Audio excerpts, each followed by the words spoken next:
Hello दोस्तों, नमस्कार, आदाब। मैं डॉक्टर उमर खान आज बहुत ही बेहतरीन केस पर मैं डिस्कस करने वाला हूं। पूरी चर्चा करेंगे, पूरा बताएंगे आखिर होता क्या है।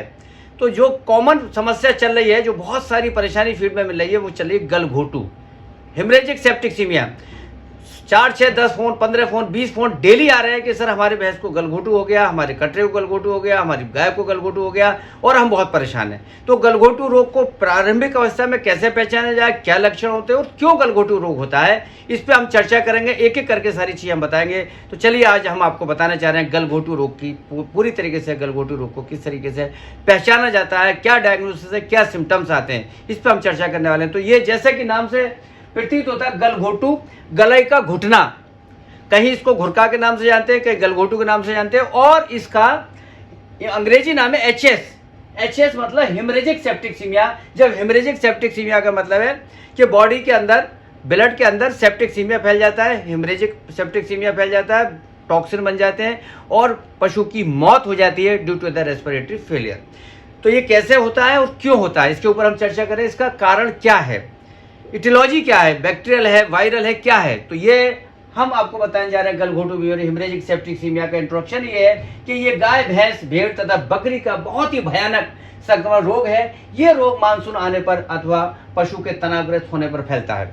मानसून जब आता है तब फैलता है, और जब पशु तनावग्रस्त होता है तब फैलता है, जब स्ट्रेस कंडीशन होता है तब फैलता है, जब पशु सफर करके आता है तब फैलता है, और जब मानसून। आखिर ऐसा इसलिए होता है, मानसून में फ्लक्चुएशन होता है टेम्परेचर का। जब टेम्परेचर का फ्लक्चुएशन होगा, कम और ज़्यादा टेम्परेचर होगा, एकदम टेम्परेचर 40 है और एकदम जैसी बारिश हुई टेम्परेचर 10 पे आ गया, तो ये फ्लक्चुएशन, या 10 पर है, धूप निकली तो एकदम 45 पे पहुंच गया। ये ग्रो करता है, मल्टीप्लिकेशन कराता है उस बैक्टीरिया का जिस बैक्टीरिया से गलघोटू होता है।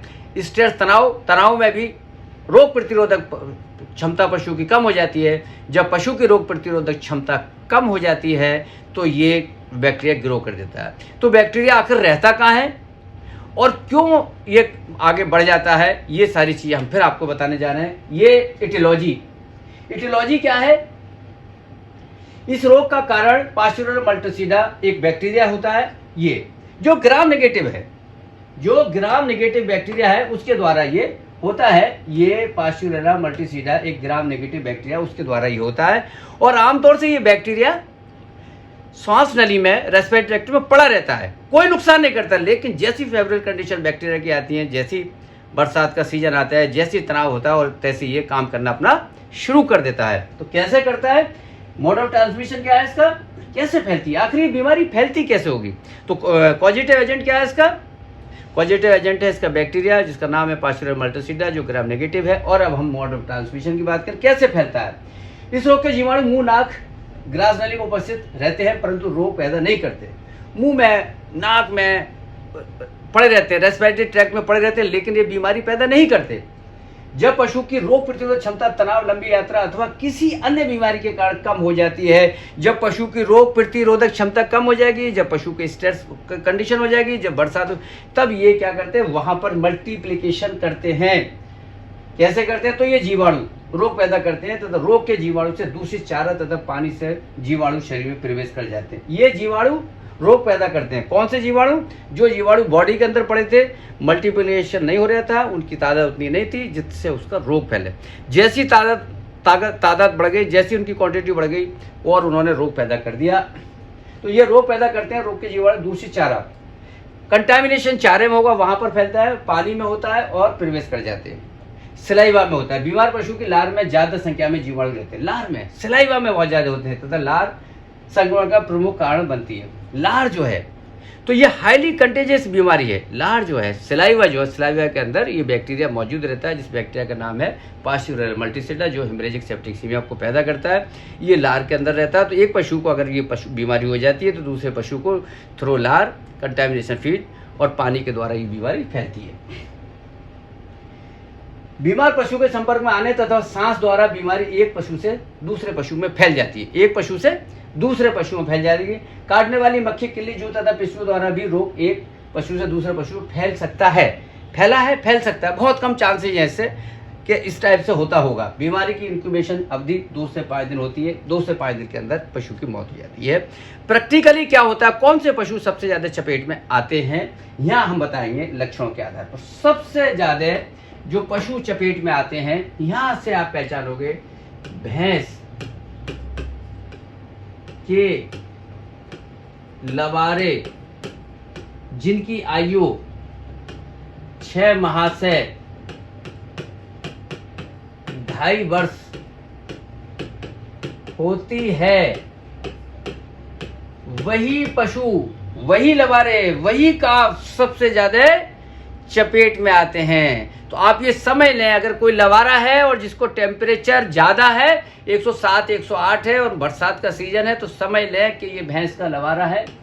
भैंस बफेलो प्रजाति का जो पशु है, उसके जो लवारे होते हैं सबसे ज्यादा 95% केसेस देखे जाते हैं भैंस के लवारों में। जो जवान होते हैं, जो एडल्ट होते हैं, जिनकी एज लगभग 2 साल होती है, उसमें ज्यादा देखे। शरीर का तापमान 105 से 107 तक हो जाता है। सबसे पहला लक्षण अगर शरीर का तापमान बढ़ जाता है, पशु चारा खाना छोड़ देता है, रूमन की गति कम हो जाती है, अधिक मात्रा में लार गिराता है, सांस लेने में कठिनाई होती है।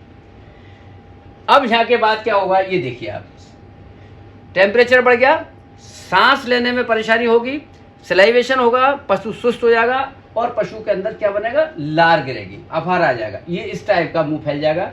ये आप देख रहे हैं यहाँ पर, ये यहाँ पर इसको थ्रोट पे सूजन आएगी, सांस की नली पे सूजन आती है। तो इसका जो बैक्टीरिया है वो अटैक करता है, वो ट्रैकिया पे अटैक करता है। ट्रैकिया के आसपास की जो मसल्स रहती है वहाँ पर सोलन पैदा करता है, वहाँ पर जो सूजन पैदा हो जाती है।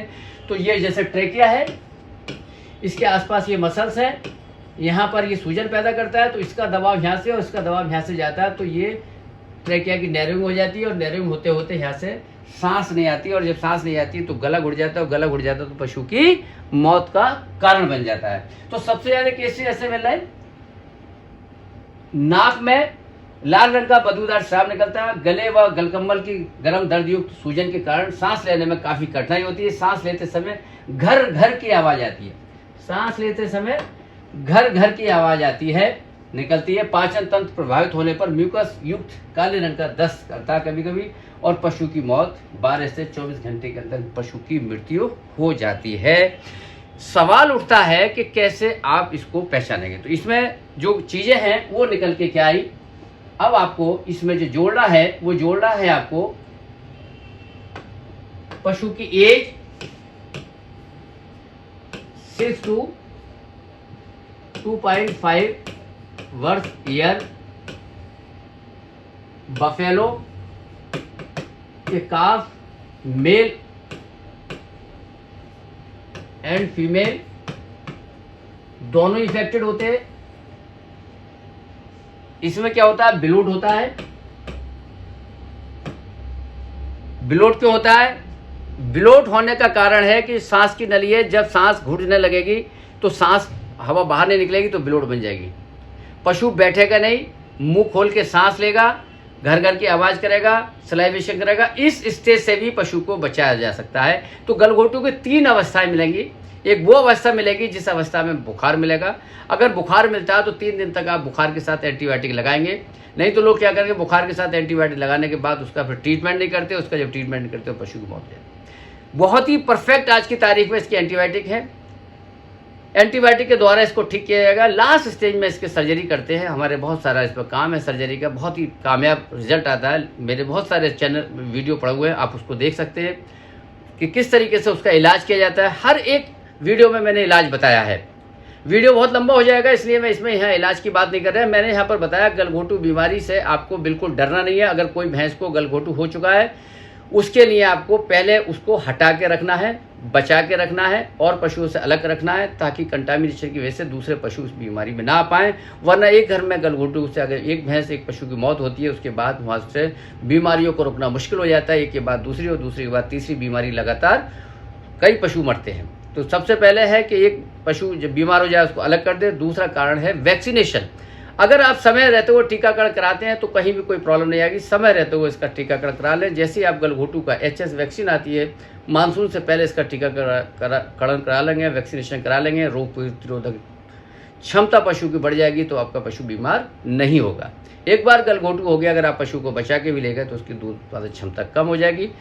यावन है तो वो एबॉर्शन कर जाएगी। लेकिन बहुत अच्छी बात है कि ये गलघोटू बड़े पशुओं में नहीं होता, ये जवान पशु में होता है। 2 से 6 महीने से 2.5 साल वाले पशु में होता है, इसलिए दूध की और यावन की समस्या कम होती है। तो अगर ये आप प्रिकॉशंस अपनाएंगे, ये वीडियो मैंने उन लोग के लिए बनाया है जो दूर दराज के हैं, जो देख नहीं पाते। अब मैं फिर ब्रीफ कर रहा हूँ, अगर कोई भैंस का लवारा है जो सुस्त है, जिसका टेम्परेचर 107 108 हो चुका है, तो आप ये समझ लें ये गलघोटू की तरफ जा रहा है, मुंह से लारी भी डाल रहा है और सुस्त है, तो 3 दिन मिनिमम इसको एंटीबायोटिक लगा के रखनी है और एंटी इन्फ्लेमेटरी लगानी है और कॉर्टिकोस्टेरॉइड लगानी है। आई होप कि बिल्कुल ठीक हो जाएगा।